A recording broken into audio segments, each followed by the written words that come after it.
Hello everyone, मैं आपकी narrator हाजिर हूँ आपके सामने एक नई कहानी के साथ। आज की हमारी कहानी का नाम है सामान। हाँ, बिल्कुल सही सुना आपने, कहानी का नाम ही है सामान। इस कहानी को लिखा है प्रयाग शुक्ल जी ने। तो आइए अपनी ईयरफोन्स लगा लीजिए और हम शुरू करते हैं अपनी ये नई कहानी। उसका जी धक से होकर रह गया और अचानक उसने अपना हाथ पास रखे सूटकेस पर रख दिया। जरूर वह टेबल क्लॉथ वहीं रह गया है। उसने सहमी दृष्टि से बगल में बैठे रवि की ओर देखा। वह सिर झुकाए हुए जैसे कुछ सोच रहा था। बात उसके होंठों तक आकर रह गई और वह मुंह घुमाकर बाहर की ओर देखने लगी। दूर तक फैले हुए कटे पड़े खेत और कहीं कहीं पेड़। वह हर चीज के बारे में सोचने लगी। चलते समय उसने सारी चीजें सहेज कर रख ली थी। टेबल क्लॉथ समेटकर बराबर खुली रहने वाली अलमारी में रख तो दिया था, पर फिर उसे सूटकेस में रखा था या नहीं, यह उसे याद नहीं आ रहा था। उसने एक बार फिर सोचा कि वह रवि से टेबल क्लॉथ के बारे में बता दे। फिर उसने सोचा कि वह व्यर्थ ही बहुत अधिक चिंतित हो उठेगा और खींचकर बहुत सारे प्रश्न पूछने लगेगा। शादी के बाद पिछले 2 वर्ष में वह यह बात अच्छी तरह जान गई थी कि रवि अक्सर छोटी छोटी बातों को लेकर बहुत चिंतित हो उठता है और खींचकर उससे कितने ही प्रश्न पूछ बैठता है। पर वह उसकी खींच का कारण धीरे धीरे समझने लगी थी। वह समझने लगी थी कि रवि किसी चीज के खो जाने पर एक नए खर्च और एक अव्यवस्था की बात सोचकर ही खींच उठता है। इसीलिए अब उसके प्रश्नों से उसे बहुत दुख नहीं होता था। थोड़ी देर बाद एक जगह बस रुकी तो रवि ने उसकी ओर देखकर पूछा, पानी पियोगी? नहीं, उसने धीरे से कहा। हालांकि उसे थोड़ी सी प्यास लगी थी, पर मन में एक तरह की घबराहट भर गई थी और वह बिल्कुल चुपचाप बैठी रहना चाहती थी। उसने बाहर की ओर नजर दौड़ाई। छोटे छोटे कपड़े या अनाज की दुकानें, चबूतरों के ऊपर चारपाइयों पर लेटे हुए लोग, दुकानों के ऊपर कमरों और बरामदों में दिखाई पड़ने वाले चेहरों की ओर देखकर वह हल्के आश्चर्य से भर गई। यहाँ दिन भर धूल सी उड़ा करती है, बसें और लारियां रुकती हैं और बहुत से लोग रात दिन यहीं रहते हैं।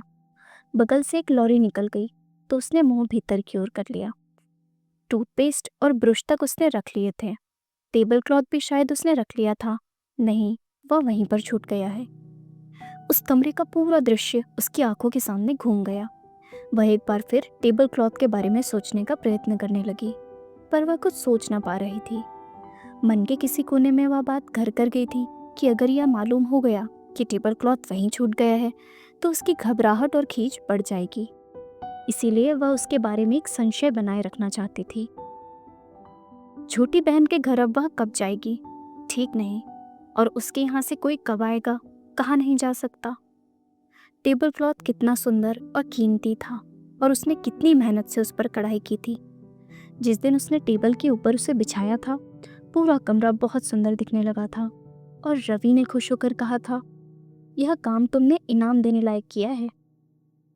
उसने एक गहरी सांस ली। घबराहट बढ़ती जा रही थी। उसे अब अपने दोनों कमरे याद आने लगे, जिनमें उसकी कई दिन की अनुपस्थिति के कारण धूल जम गई होगी। वह कल से ही सोच रही थी कि जाते ही कमरे साफ करेगी और सब सामान ठीक से सजा देगी। पर अब उसे लग रहा था जैसे कमरे का साफ होना या ना होना बहुत महत्व नहीं रखता। रवि अक्सर कहा करता है कि टेबल लैंप का नीला शेड और टेबल क्लॉथ, ये दोनों चीजें उससे बहुत काम करा लेती हैं।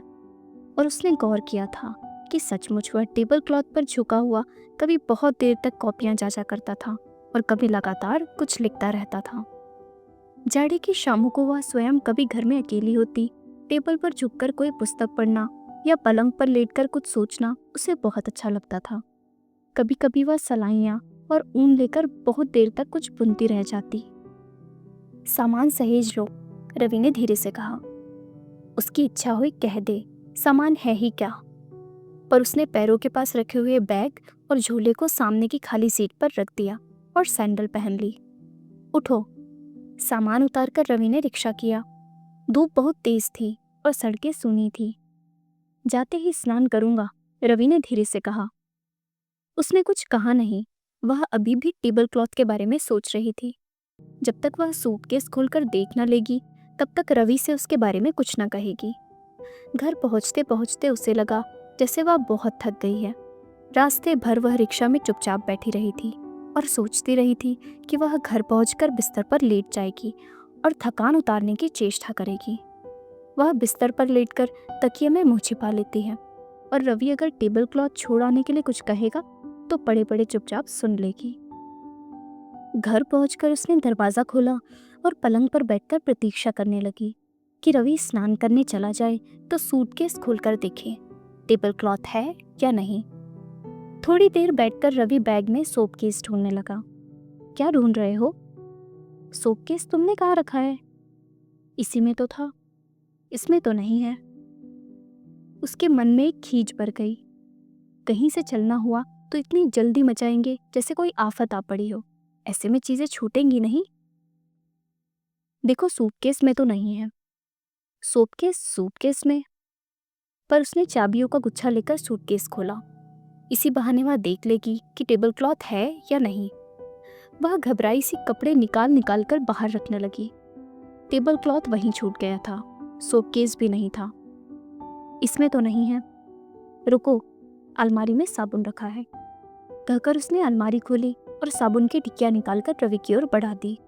वह तौलिया और साबुन की टिकिया लेकर बाथरूम की ओर चला गया। किवाड़ उड़काकर वह पलंग पर लेट गई और खुद को समझाने का प्रयत्न करने लगी। बस रवि थोड़ा बहुत नाराज हो लेगा और वे लोग जाकर कोई कपड़ा खरीद लाएंगे और वह उस पर फिर कढ़ाई कर लेगी। पर न जाने क्यों घबराहट कम नहीं हो रही थी। उसने महसूस किया कि रवि के नाराज होने की संभावना का उसे उतना दुख नहीं है जितना टेबल क्लॉथ के छूट जाने का। पलंग के पास ही टेबल पड़ा हुआ था और बिना टेबल क्लॉथ का टेबल उसे बहुत अजीब लग रहा था और हल्के अंधेरे में पूरा कमरा उसे बहुत सूना सूना और बेतरतीब मालूम पड़ रहा था। रवि स्नान करके लौटा तो उसने पूछा, नहाओगी नहीं? नहा लूंगी, उसने धीरे से कहा। टेबल क्लॉथ वहीं छूट गया है। वह आगे कहना चाहती थी कि उसने तो मना किया था कि उसे ना ले चलो। तुम्हें वहाँ कौन लिखना पढ़ना है? और फिर किसी के यहाँ इस तरह की कोई चीज़ बिछाकर क्या वापस लौटते समय उसे समेट लेना अच्छा लगता है? मुझे तो हर जगह पढ़ना लिखना रहता है, रवि ने कहा था। वह रवि की ओर देखने लगी कि वह क्या कहता है। यह भी खूब रही, कहकर रवि ने अलमारी से छोटा सा शीशा उठा लिया और बाल संवार कर चेहरा देखने लगा। रवि के हाथ में वह शीशा देखकर उसे याद आया कि करीब 1 महीने पहले किस तरह दीवार पर टंगा हुआ बड़ा सा सुंदर शीशा साफ करते समय उसकी जरा सी असावधानी से गिरकर टूट गया था और तब रवि कितना खींच उठा था और कई दिन तक उसे बीच बीच में यह बताता रहा था कि उतना कीमती शीशा फिर खरीद कर लाना बहुत मुश्किल है। शीशे के नीचे कंघा, पाउडर वगैरह रखने की जगह थी और तब कितनी सुविधा होती थी। अब कंघा कहीं पड़ा रहता है और शीशा कहीं। सारी बातें सोचकर उसे लग रहा था जैसे उसमें उठने की शक्ति न बची हो। सहसा उसे इस बात का भान हुआ कि टेबल क्लॉथ छूट जाने की बात सुनकर रवि नाराज नहीं हुआ। शायद वह इस यात्रा से बहुत संतुष्ट है। उन्हें चिट्ठी लिख देंगे कि वह टेबल क्लॉथ भेज दें।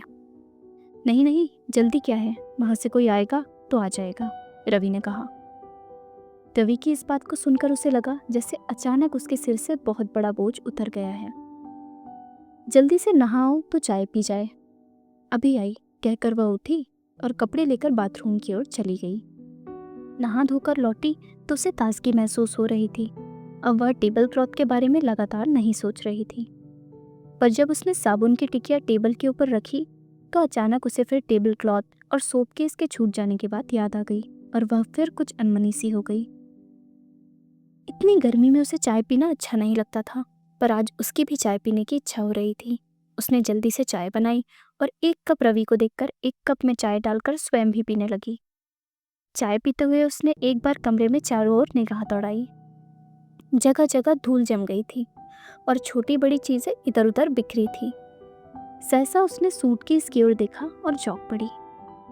एक कोने में चमड़ा किसी चीज से कटकर उघड़ आया था। इस पर कितने दिन से कवर लगना है? इस तरह तो यह बिल्कुल खराब हो जाएगा।